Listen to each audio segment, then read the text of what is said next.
Iya. disebut X karena organisasi sudah dibubarkan. Ini juga terkena kasus terorisme, dan itu juga tidak bisa dibantah oleh mereka karena bukan anggota lagi tapi pengurus-pengurus. Saya rasa ini menjadi evaluasi buat kita ya, karena saat ini saya rasa pemerintah saya melihatnya lebih banyak menggandeng tokoh-tokoh atau ormas-ormas yang mungkin teridentifikasi kita sebut intoleran atau radikal.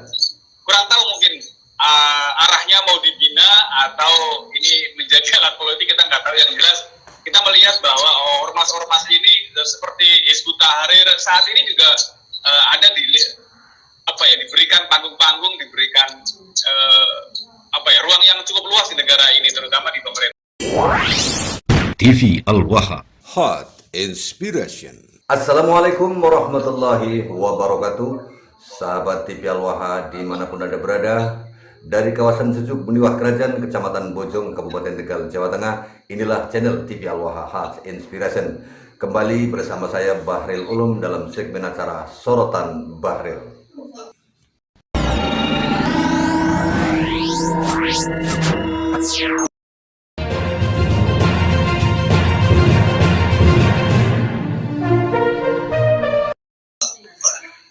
Sahabat TV Al-Waha, kali ini saya kembali berjumpa dan bertamu dengan seorang yang saya katakan luar biasa karena beliau adalah seorang mantan teroris yang pernah mengacak-acak negara kesatuan Republik Indonesia pengen dijadikan negara khilafah. Tetapi kemudian di tengah perjalanan beliau mengalami proses penyadaran yang sangat luar biasa dan sekarang membangun sebuah organisasi bernama NII Crisis Center, Negara Islam Indonesia Crisis Center, yang bertujuan untuk menyadarkan teman-teman yang masih saat ini ada di dalam upaya untuk menghancurkan negara kesatuan Republik Indonesia. Nah, sahabat TV Al-Waha, kita langsung saja hubungi beliau yang ada di Lampung, Gus Ken Setiawan. Assalamualaikum, Gus. Waalaikumsalam warahmatullahi wabarakatuh. Alhamdulillah, selamat malam. Sehat, Gus? Alhamdulillah. Itu yang paling penting. Itu yang paling penting, sehatnya. Dan semoga saya berdoa sebelumnya Mas Ken sekarang saya bilang ini Gus Ken itu diberi kesehatan agar terus berupaya menyadarkan teman-teman yang saat ini masih berpikiran sempit dan mengatakan bahwa negara Islam itu butuh sebuah sistem khilafah, sehingga mereka harus disadarkan sampai setuntas-tuntasnya. Begitu ya, Gus ya. Saya berdoa mudah-mudahan jenengan Gus Ken ini diberi kesehatan dan terus teman-temannya semakin bertambah yang sadar bahwa negara kesatuan Republik Indonesia adalah final, bukan lagi sesuatu yang perlu diperbaharui, tetapi adalah sebuah final yang tidak bisa lagi ditawar-tawar. Nah, beberapa waktu yang lalu, Gus, kita sempat podcast di TV Al-Waha ini terkait dengan latar belakang jenengan sebagai seorang pendiri NII Crisis Center, di mana tujuannya adalah untuk menyadarkan teman-teman yang sudah terjerumus kalau dahulunya berusaha merekrut orang-orang untuk menjadi anggota NII, sekarang justru jenengan merasa bertanggung jawab untuk kembali menyadarkan yang sudah terjerumus kembali kepada negara kesatuan Republik Indonesia.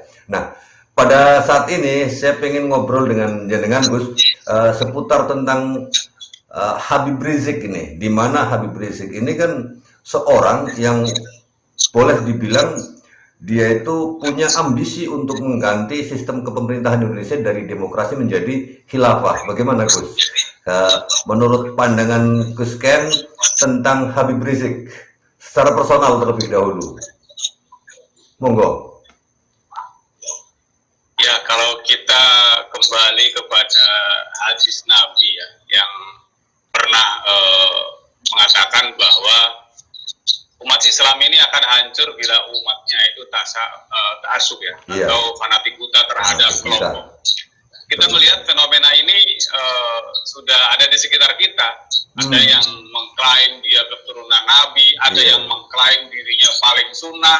Padahal kalau bicara Islam, kita kan bukan hanya bicara spiritual, doktrin, dogma atau kebiasaan-kebiasaan yang telah dilalui ya para nabi, para ulama.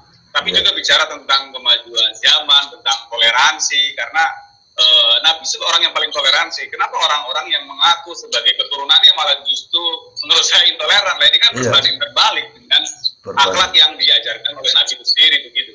Ya, lah kalau menurut jenengan mungkinkah kalau dulu ya Gus Dur itu kan pernah mengatakan bahwa Rizik itu adalah teroris lokal. Nah sementara jenengan dulu juga menjadi seorang teroris.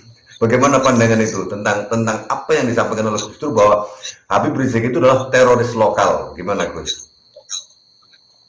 Ya, teroris itu kan tidak ujuk-ujuk ya. Ada proses yang punya tahapan-tahapan. Yang pertama adalah intoleran. Iya. Jadi, merasa paling benar, yang lain salah, merasa paling beriman, yang lain kafir semua. Saya rasa ini sudah masuk di tahap awal, yaitu intoleran. Oh, Dan iya. ketika sudah bergabung kan menjadi radikal dan finalnya akan menjadi teroris. Dan faktanya banyak anggota ex-FPI ya, Iya. disebut X karena orangnya sudah dibubarkan. Ini juga terkena kasus terorisme, dan itu juga tidak bisa dibantah oleh mereka karena bukan anggota lagi tapi pengurus-pengurus. Saya rasa ini menjadi evaluasi buat kita ya, karena saat ini saya rasa pemerintah saya melihatnya lebih banyak menggandeng tokoh-tokoh atau ormas-ormas yang mungkin teridentifikasi kita sebut intoleran atau radikal. Iya.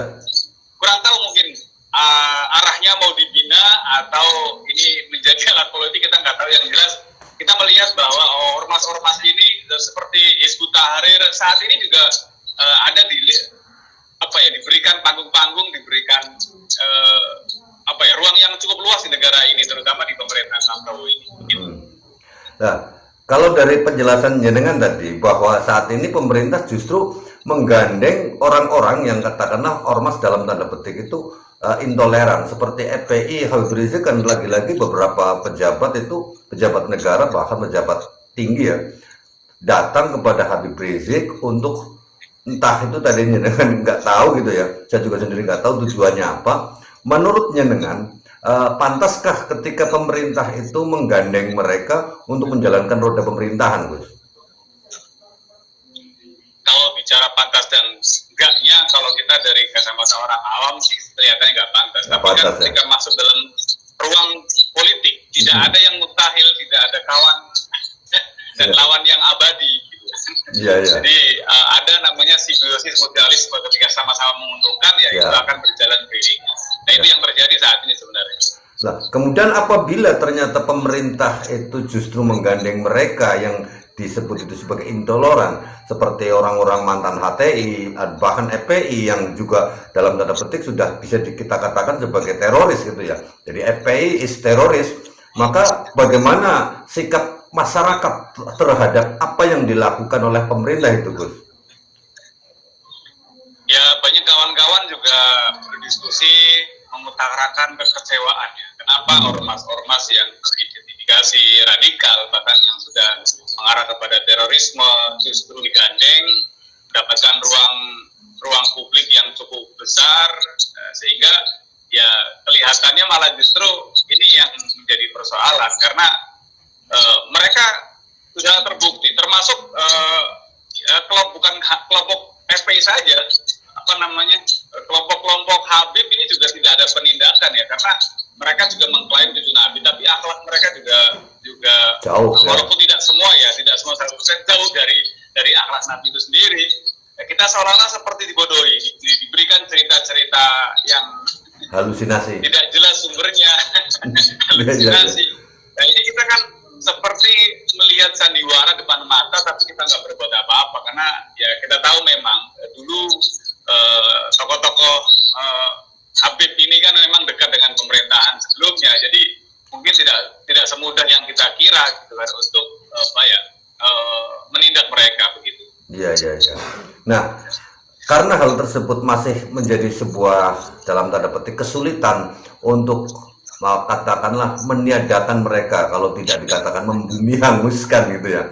Nah, bagaimana menurutnya dengan langkah-langkah yang perlu ditempuh menghadapi bagaimana mereka melakukan pembelokan sejarah, klaim-klaim sejarah, bahkan yang lebih tragis lagi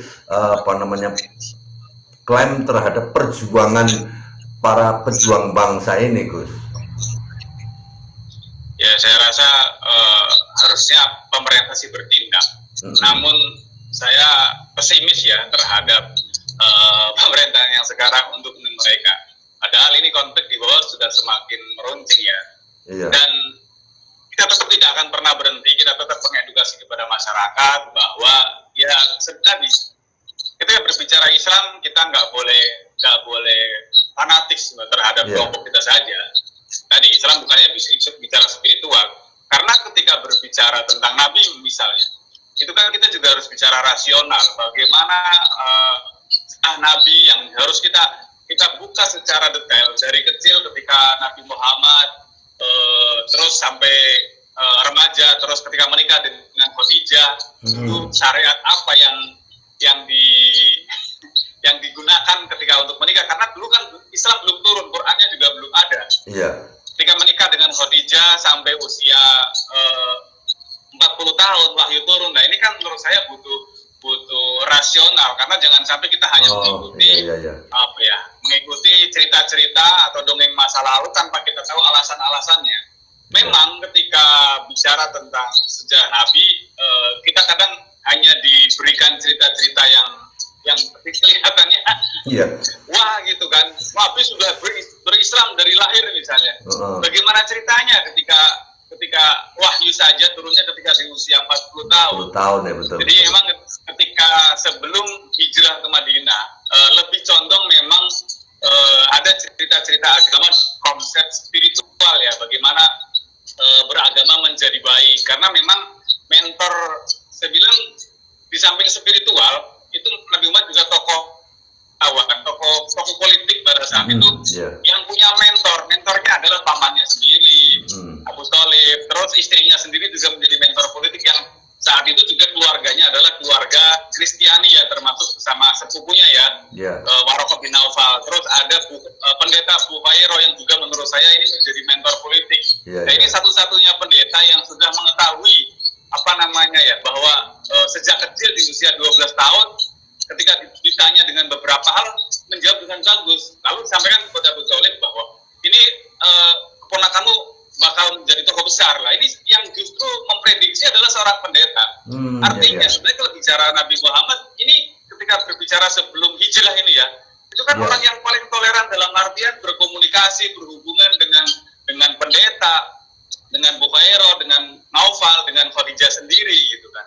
Nah persoalannya adalah ketika sudah meninggal tokoh-tokoh ini kan, pamannya, terus Khadijah di usia 50 tahun, Nabi Muhammad bingung nih, biasa yang melindunginya sudah nggak ada, yang biasa backing pendanaannya Khadijah sudah nggak ada. Nah, disitulah proses kita berpikir, oh iya, ini ternyata proses dulu dengan dakwah menjadi orang baik itu nggak cukup, ternyata harus punya kekuasaan, karena ketika hanya bicara tentang kebaikan di bawah misalnya di bawah pemerintahan Abu Jahal pada saat itu kan masih dizolimi.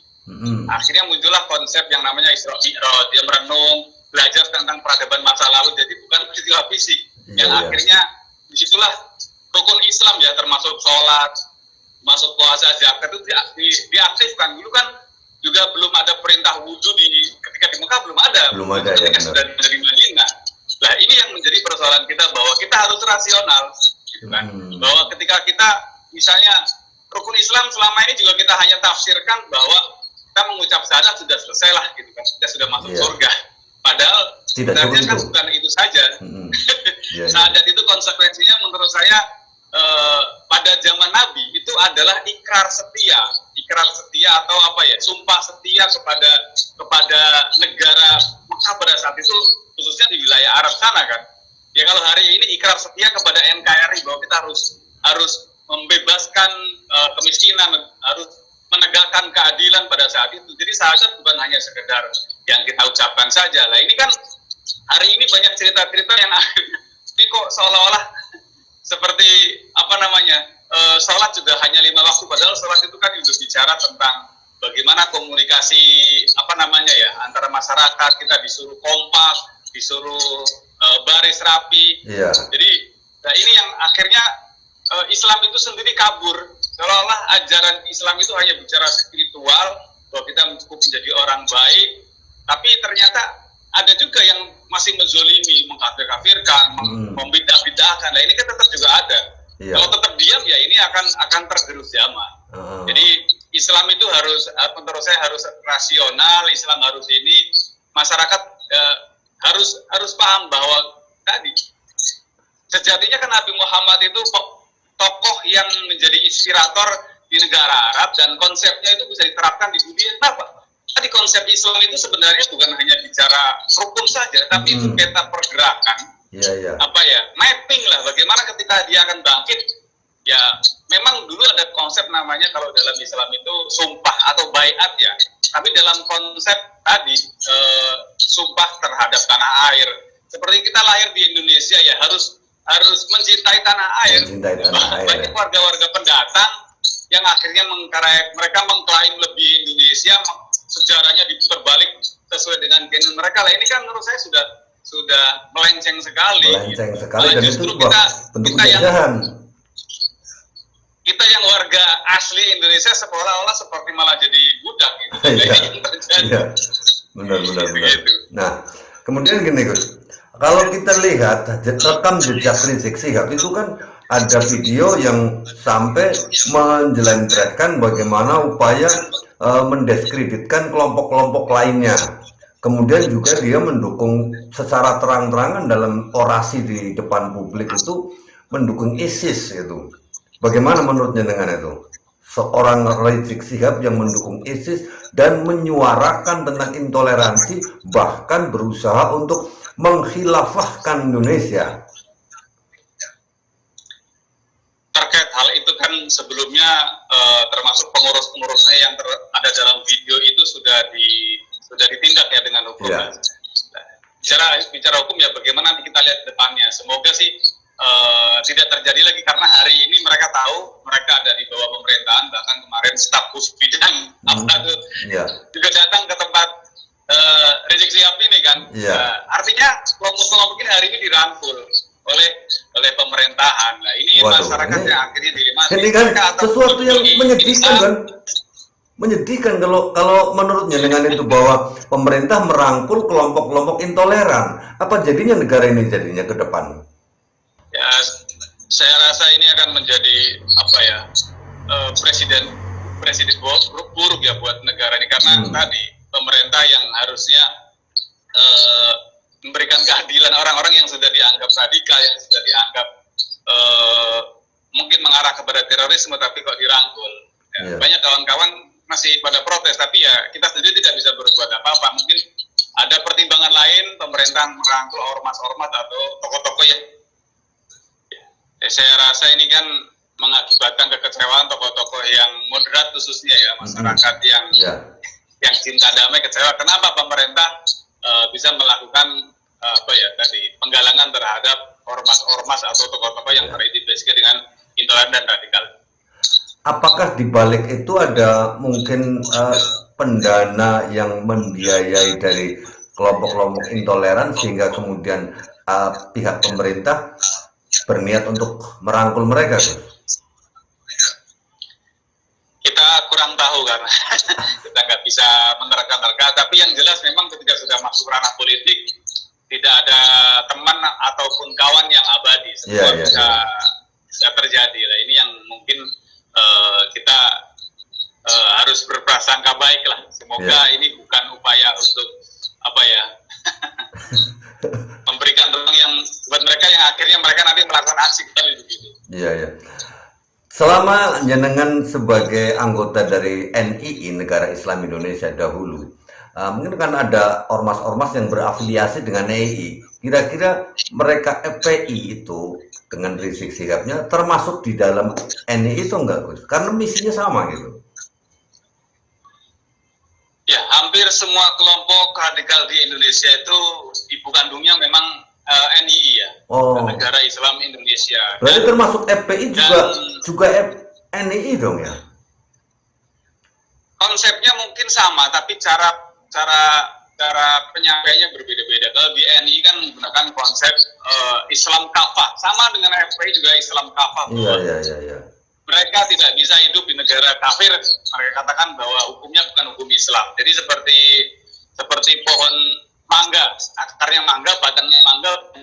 Orang Islam harus tinggal di negara Islam menggunakan hukum Islam. Di FPI pun sama yang disampaikan Habib Rizik, cuman mereka kan bukan negara Islam, mereka menggunakan apa namanya NKRI bersyariah katanya. Iya. Nah, ini kan sebenarnya hanya bahasa saja yang beda, tapi ujung-ujungnya mereka kan selalu menyalahkan bahwa pemerintah togut. Ya belakangan ini saja kita melihat tidak ada suara kepada apa ya yang agak keras terhadap pemerintah karena ya mereka FPI ini udah dibubarin. Karena mungkin FPI-nya sudah dibubarin itu. Sekarang gantinya kan diganti nama menjadi Front Persaudaraan Islam, bukan Pembela Islam lagi. Sehingga apapun namanya, ya, apapun namanya, pemikiran tidak akan pernah berubah. Oh iya. Makanya dalam rangka ini mungkin pemerintah menggalang gitu kan supaya mungkin dikendalikan. Itu mungkin pertimbangan pemerintah saya rasa. Iya. Karena memang kita tahu bukan hanya FPI, banyak organisasi lain seperti NII yang paling eksis kan juga Komandemen Wilayah 2 dipimpin Abu Bakar Basir dan Abdullah Sukmar. Itu juga sama-sama keturunan dari Arab juga, dari Yaman juga. Terus ada Abdul Qadir Hasan Baroja yang salah satu gubernur NII Lampung yang sekarang menjadi Khilafatul Muslimin. Itu juga sama-sama mereka juga keturunan dari Yaman juga. Jadi memang banyak tokoh-tokoh yang memang ya sebenarnya mereka tidak pernah mendeklarasikan dirinya bahwa kami adalah orang Yaman yang akan berusaha menegakkan Islam di Indonesia, enggak, tapi mereka akan berusaha dengan segala cara bahwa tadi konsep Islam kafah diartikan bagi mereka bahwa mereka harus bisa hidup di negara Islam menggunakan hukum Islam. Jadi mereka katakan orang Islam kalau tinggal di negara kafir ya mereka hukumnya hukum tauhid, mereka tidak bisa itu. Makanya pendekatan ini semoga bukan pemerintah yang dimanfaatkan oleh kelompok FPI, HTI, tapi semoga ini upaya penggabungan pemerintah supaya ya semoga untuk mereka meredam gitu ya. Berarti untuk meredam aksi mereka kalau begitu mungkin tujuan pemerintah menggandeng mereka. Ya. Saya rasa mungkin seperti itu karena sebelum pemerintahan Pak Prabowo ini kan hampir setiap saat mereka selalu aksi demo kan. Nah sekarang kan jarang sekali mereka nongol di Bromo karena tadi ya markasnya sudah didatangin sama Raffi Ahmad pada saat itu. Tapi ini adalah staf khususnya Pak Presiden kan. Jadi ya kita berharap kita ke depan semoga bisa kondusif karena memang banyak potensi konflik dan semoga ini bukan upaya pembiaran ya, walaupun kita masyarakat melihatnya tadi banyak tokoh-tokoh dari Yaman seperti Habib ini yang akhirnya ya walaupun sekarang saya rasa panggungnya sudah berkurang tidak seperti dulu, tapi mereka masih tetap eksis ya dengan bahkan organisasinya seperti Jatpat sudah diambil oleh PBNU tapi bikin Jatma lagi kan. Mereka nggak mau ketinggalan walaupun sekarang jamaahnya sudah berkurang drastis karena banyak masyarakat yang sudah teredukasi dengan tayangan-tayangan dari tokoh-tokoh masyarakat maupun dari influencer. Salah satunya ya TV Al ini yang juga mengedukasi masyarakat supaya kita harus jeli terhadap guru agama yang kita ikuti, jangan sampai belajar guru agama dengan guru yang salah. Nah, terkait dengan tadi yang jenengan sampaikan Jatma Aswaja, besutan dari Mbah Habib Lutfi bin Yahya, bagaimana jenengan melihat secara personal tentang Lutfi bin Yahya ini, Gus? Beliau yang sudah dihentikan, sudah diambil oleh PBNU, malah bikin sendiri. Bagaimana menurut jenengan itu? Ya sebenarnya ini kan orang-orang yang haus kekuasaan gitu kan. Dan kalau kita melihat saya dulu ketika belum banyak tahu juga mengidolakan beliau sebagai sosok yang bangsa yang berorientasi kebangsaan gitu. Muhyiddin juga ini ternyata. Iya, dulu kita kan melihat yang disampaikan kan tentang kebangsaan, tapi ketika banyak sekali fakta-fakta di masyarakat yang tentang bagaimana pemalsuan makam, bagaimana statement-statement yang ngawur ya, ini menurut saya kita juga harus kritis terhadap fakta-fakta ini, apalagi ketika melihat sejarah gitu kan terkait bin Yahya ini yang termasuk mereka dulu di zaman Belanda mereka dijadikan sebagai semacam dewan penasehat gitu kan. Nah ini kan menurut saya juga masyarakat harus tahu. Jadi jangan mudah teriming-iming dengan wah ini cucu Nabi masuk surga gitu kan. Nah, ini dan saya rasa ini edukasi dari influencer, dari tokoh-tokoh masyarakat sudah cukup berhasil. Paling tidak masyarakat sekarang sudah banyak yang tahu tentang fenomena ini. Nah, kemudian melihat hal tersebut, sudah 1 tahun ini kan berdiri organisasi Perjuangan Wali Songo Indonesia Laskar Sabilillah. Bagaimana kondisi jenengan melihat perkembangan Perjuangan Wali Songo Indonesia Laskar Sabilillah ini, Gus? Ya, saya rasa ini mendapatkan tanggapan yang positif, tapi kalau saran saya jangan terlalu berharap terhadap pemerintahan yang sekarang. Kita edukasi kepada masyarakat tentang sejarah yang benar tadi. Jadi bahwa agama itu kita juga jangan sampai akhirnya kita intoleran juga, dalam artian begini bahwa kita nggak boleh taklid buta juga. Bahwa kita harus melihat Islam itu lebih luas, bukan hanya bicara spiritual, dan hanya doktrin, cerita-cerita dengan wah ini sejarah Nabi. Jangan sampai juga ikut jatuh seperti yang pernah dilakukan oleh para habib juga gitu kan. Bukan hanya dogma, tapi kita harus bicara tentang rasional. Islam bicara kemajuan zaman, Islam bicara tentang toleransi, karena kalau bicara toleransi, Nabi Muhammad ada orang-orang yang sangat toleransi terhadap agama-agama lain. Bahkan tadi istrinya Khadijah dan keluarganya itu kan agamanya juga pada saat itu dikatakan agama yang hanif, tapi melihat sejarah adalah agama Abad Kristiani, termasuk tadi ada pendeta-pendeta yang dari itu adalah pendeta Kristiani yang membenarkan tentang keteladanan kepemimpinan Nabi Muhammad. Jadi jangan sampai juga kita menyampaikan pesan-pesan fakta-fakta yang ada, tapi kita juga akhirnya terjebak pada pola yang sama seperti Habib, bahwa mereka seperti ini, kita seperti ini, akhirnya juga terjebak pada pemikiran yang sama. Kita kampanyekan bahwa Indonesia ini sangat besar dengan keberagamannya. Jadi mari kita, kalau saya sebut kita reset kebangsaan, bahwa mari kita ikrarkan bahwa kita harus cinta terhadap NKRI, tanah air kita yang selama ini mungkin kadang kita Pancasila kaku, Pancasila jadul, padahal Pancasila itu bicara tentang bagaimana kita beraneka ragam dipersatukan dalam satu kebinekaan, walaupun beda-beda agama, suku. Kita kembali bahwa sejatinya kita diciptakan oleh Tuhan yang sama, gitu kan. Jadi mari kita edukasi, paling tidak orang-orang yang ada di sekitar kita, supaya tidak terjebak pada dogma, pada doktrin, pada cerita-cerita yang kadang nggak jelas, sehingga kita lupa bahwa Islam bicara kemajuan, Islam bicara toleransi, kita harus menghargai perbedaan. Nah, ini yang kita harapkan. Siap. Nah, kemudian kalau boleh saya minta kesimpulannya dengan tentang Habib Rizik yang berusaha untuk menghilafahkan Indonesia, dan saat ini justru banyak pejabat pemerintah disarankan atau diperintahkan untuk merangkul Habib Rizik ini. Mungkin jenengan bisa menyimpulkan dan berharap terhadap pemerintah, Gus, bagaimana ke depan? Saya rasa mau bicara ideologi apapun ya, yang terkait dengan kebangsaan, Indonesia sudah final dengan Pancasila. Tidak ada ruang ideologi lain, mau khilafah, mau NII, bahwa mereka ideologi yang datang dari sana, kalau datang di Indonesia ini ya harus menyelesaikan dengan ideologi negara kita, dengan konsep budaya Nusantara yang luhur.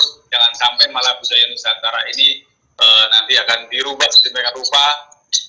Masyarakat juga harus sadar bahwa ketika berbicara agama itu kan latar belakangnya memang ada bicara budaya, ada bicara spiritual. Kalau bicara budaya, untuk budaya Arab biarkan saja.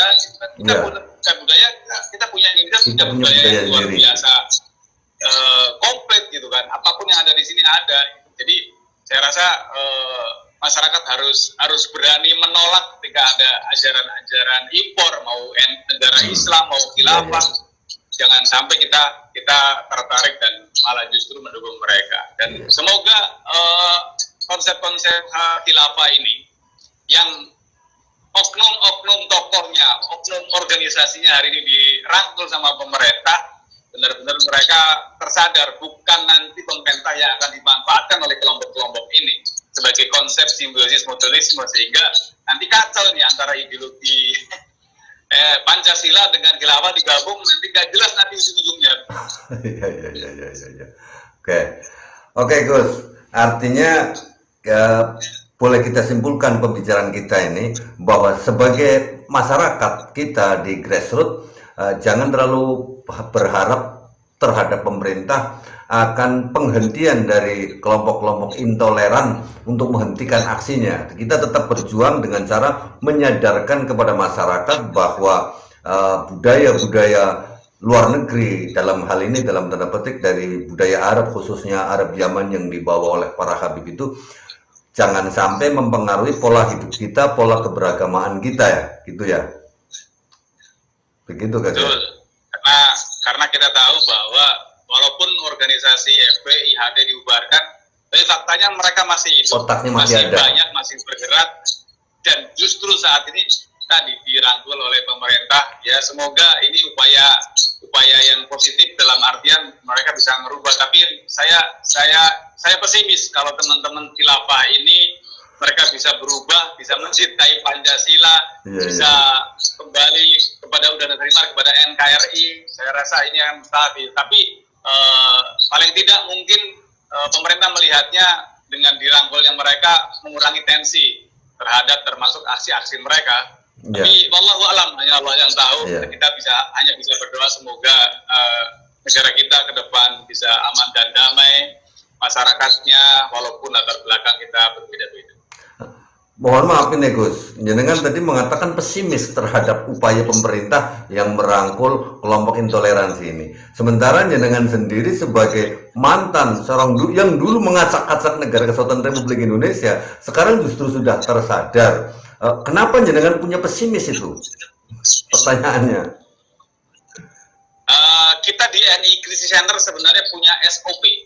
Orang yang radikal, ciri-cirinya seperti apa yang akhirnya dia sudah kembali kepada NKRI. Yang pertama, dia harus ikrar setia kepada tanah air, ikrar setia kepada Pancasila, ikrar setia kepada NKRI bahwa saya tinggal dan besar di Indonesia, harus cinta terhadap tanah air Indonesia. Nah, teman-teman kadang-kadang untuk nyanyi Indonesia Raya sebenarnya nggak mau. Padahal itu kan ikrar setia kepada Pancasila. Jadi ya walaupun pesimis, tapi kita nggak boleh menyerah. Kita tetap tadi berusaha untuk mengedukasi orang-orang terdekat kita supaya tercerahkan, supaya kita tadi minimal kita di ruang terdekat kita bisa hidup rukun, aman dan damai walaupun latar belakang di sekitar kita itu berbeda-beda. Iya. Artinya jenengan melihat bahwa para Habib-Habib itu juga enggan atau bahkan nggak mau untuk menyanyikan lagu Indonesia Raya gitu ya, dan itu menjadi satu ciri bahwa mereka nggak bisa disadarkan gitu. Ya, mereka yang diidolakan kan negaranya di Yaman sana. Iya. Jadi senengnya lagu nyanyi ya tarim ya, bukan Indonesia Raya. Iya, sampai pasir tarimnya jual. Gimana coba? Jadi kita diberikan cerita-cerita. Makanya kalau pemerintah mau membuat konsep apa ya? Selama ini kan yang disuruh ikrar setia hanya orang-orang radikal seperti NII, Jamaah Islamiyah yang sudah masuk dalam terorisme. Coba kalau pemerintah bisa berani membuat, ayo kita seluruh rakyat Indonesia kita perbaharui syahadat kita, atau kita perbaharui sumpah tanah air kita, bahwa kita tinggal besar dan makan di Indonesia, kita harus taat pada aturan yang ada di negara Indonesia, tidak boleh menyelewengkan sejarah yang ada di Indonesia, terutama seperti perjanjian Hudaybiyah. Jadi diatur antara warga yang asli Indonesia dengan warga pendatang. Ini sekarang kan warga pendatang seolah-olah mereka seperti memiliki sampai diklaim lagu Indonesia Raya, bendera merah putih, semua dari sana mereka. Dari mana ceritanya? Artinya kalau begitu harus ada undang-undang tersendiri yang mengatur tentang hal itu, Gus. Gimana? Ya, saya rasa ini kan pemerintah sudah dimulai seperti Jawa Barat sebenarnya. Jawa Barat misalnya orang-orang anak-anak yang nakal itu dimasukin barat supaya mereka bela negara, supaya mereka NKRI. Berarti kalau begitu gini, Gus. Habib itu harus dibawa ke barak militer gitu kalau begitu ya? saya rasa mungkin bukan barak militer, tapi bagaimana setiap daerah kita bagaimana mengikrarkan tadi, merefresh, memperbarui sumpah setia kepada Pancasila, supaya kepada NKRI, PBNU lah, Pancasila, Bhinneka Tunggal Ika, NKRI dan Undang-Undang Dasar 45. Saat ini kadang-kadang anak sekolah saja nggak tahu Pancasila kadang-kadang. Pancasila apa? Nggak hafal. Jadi bagaimana kita akan cinta kepada negara kita kalau dasar negaranya saja Pancasila, sila-silanya kita nggak hafal.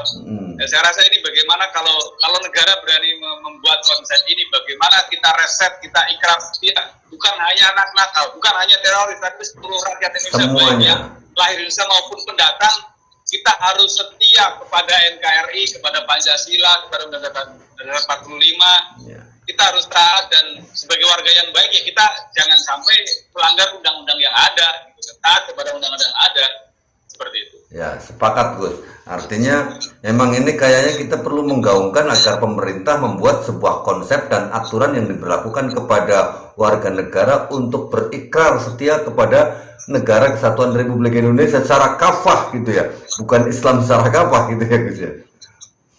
Ya, sebenarnya syahadat zaman Nabi dulu seperti itu, ikrar setia kepada tanah Arab sana di Mekah pada saat itu, bahwa tugas Nabi adalah bagaimana mengentaskan kemiskinan, bagaimana menegakkan keadilan dengan konsep tadi Pancasila, bersama-sama bisa membangun negara ini dengan konsep tadi. Tapi ya harus benar-benar sampai ada dusta di antara kita. Saya rasa orang-orang FPI, orang-orang HTI itu nggak mau dia ikrar setia kepada Pancasila dan Undang-Undang Dasar 45.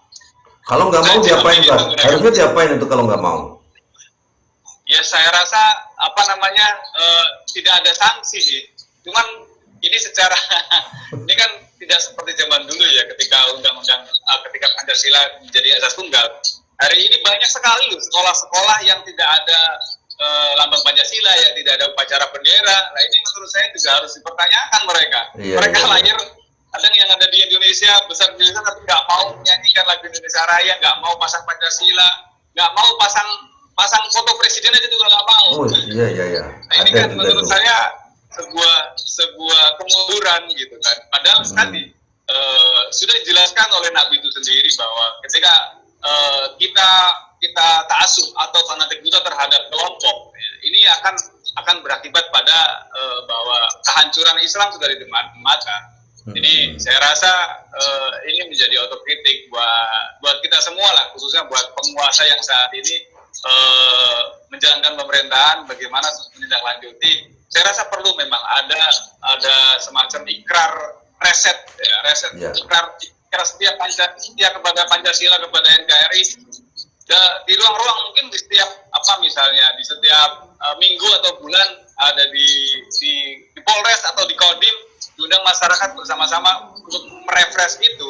Artinya bahwa supaya benar-benar mereka paham tentang bagaimana Pancasila menjadi sebuah kesepakatan bersama untuk kita hidup berdampingan bersama menjaga negara ini supaya aman dan kondusif. Ya, artinya sebagaimana yang jenengan tulis dalam buku Tuhan Kita Sama, apapun agamanya yang hidup di Indonesia itu harus sama-sama mereset tentang kesetiaan dan ikrar setia terhadap negara kesatuan Republik Indonesia Gus ya. Karena Tuhan kita sama gitu ya. Kita harus menjaga negara kesatuan Republik Indonesia ini jangan sampai kemudian nanti ada kelompok-kelompok yang malah mengganti sistem kehidupan dan pemerintahan yang sudah berjalan secara apik ini Gus ya. Begitu. Betul. Ya, yang menciptakan Nabi Muhammad juga dengan menciptakan Abu Jahal yang sama, yang menciptakan Fir'aun, yang menciptakan Musa juga Tuhan yang sama. Hanya setiap peradaban di setiap zaman kita manusia menyebut nama Tuhan itu dengan nama yang berbeda-beda. Bagaimana mungkin boleh dibilang Bhinneka Tunggal Ika Tanhana Dharma Mangrua gitu ya, kalimat lanjutannya gitu Gus ya. Ya, betul. Tidak ada kerangkauan dalam sebuah kebenaran. Jadi kalau bicara ketuhanan, Tuhan kita sama. Namun yang menjadi pembeda adalah ketika orang beriman itu selalu bersyukur, melihat nikmat yang ada di depan kita, bersyukurlah, menerima perbedaan, bahwa kita mengaplikasikan, jangankan 99 nama Allah, gitu kan, Asmaul Husna, dua saja di awal, Rahman dan Rahim, maka Oh. kita bisa memanusiakan manusia, bisa menerima perbedaan. Ya. Jangan sampai kita karakternya menjadi seperti Firaun, seperti Qarun, merasa bahwa tidak ada Allah, itu rezeki yang kita beri hanya milik kita karena keberhasilan kita, karena kerja keras kita. Itu yang terjadi. Oke. Terima kasih Gus. Ini sebenarnya masih banyak lagi, mungkin nanti di sesi berikutnya kita akan ngobrol yang lainnya. Dan ini saya sangat berterima kasih atas waktu yang jenengan sediakan untuk TV Al-Waha. Mudah-mudahan apa yang kita obrolkan malam hari ini bisa menjadi pencerah bagi seluruh warga masyarakat Indonesia, apapun agamanya, bahwa kita tetap harus menjaga negara kesatuan Republik Indonesia dengan sistem Pancasila, bahwa Pancasila itu sudah final, dan mereka bangsa Habib termasuk Rizik wa akhwatuhu dan kroni-kroninya lain-lainnya, mereka adalah orang-orang yang intoleran. Semoga bisa disadarkan, meskipun tadi jenengan merasa pesimis terhadap upaya pemerintah untuk menyadarkan mereka, tetapi kita semuanya tetap berharap bahwa apa yang dilakukan pemerintah itu adalah yang terbaik agar Indonesia tetap aman, tidak terjadi penjajahan baik secara spiritual maupun secara non spiritual, gitu Gus ya. Siap. Ya, terima kasih atas waktunya Gus. Mohon maaf yang sebesar-besarnya barangkali ada salah kata dan pertanyaan Gus. Terima kasih atas waktunya Gus ya. Oke, sama-sama. Oke, terima kasih. Assalamualaikum Gus. Selamat malam, sehat selalu. Waalaikumsalam. Ya, Waalaikumsalam warahmatullahi wabarakatuh. ya. Nah, sahabat TV Al-Waha, itu tadi adalah apa yang disampaikan oleh Ken Setiawan, seorang mantan teroris yang saat ini mendirikan NII Crisis Center, Negara Islam Indonesia Crisis Center, yang merekrut anggota-anggotanya dari mereka-mereka yang terpapar paham radikalisme untuk menghancurkan Negara Kesatuan Republik Indonesia. Dan ternyata Rizik Syihab, FPI-HTI itu ya sebangun dengan NII. Dan ini perlu kita waspadai, saudara-saudara, sahabat TV Al-Waha semuanya, sedulur-sedulur TV Al-Waha. Sebagaimana tadi disampaikan oleh Gus Ken Setiawan sebagai seorang yang pernah berkecimpung di dalam upaya pendirian Negara Islam Indonesia dan sekarang sudah sadar, beliau merasa pesimis. Maka ketika beliau merasa pesimis, kita diharapkan untuk terus bekerja. Jangan terlalu berharap terhadap pemerintah, bahwa pemerintah akan memulangkan Habib-Habib Yaman yang membawa budaya-budaya mereka, yang mendiskreditkan ulama Nusantara, yang mengklaim segala macam hasil perjuangan dan lain sebagainya itu. Kita nggak perlu berharap terhadap pemerintah terlalu besar. Mari kita berjuang bersama perjuangan Wali Songo Indonesia Laskar Sabilillah. Nah, sedulur TV Al-Waha, mudah-mudahan obrolan kita saat ini ada manfaatnya untuk kita semuanya. Saya Bahril Ulumi. Assalamualaikum warahmatullahi wabarakatuh.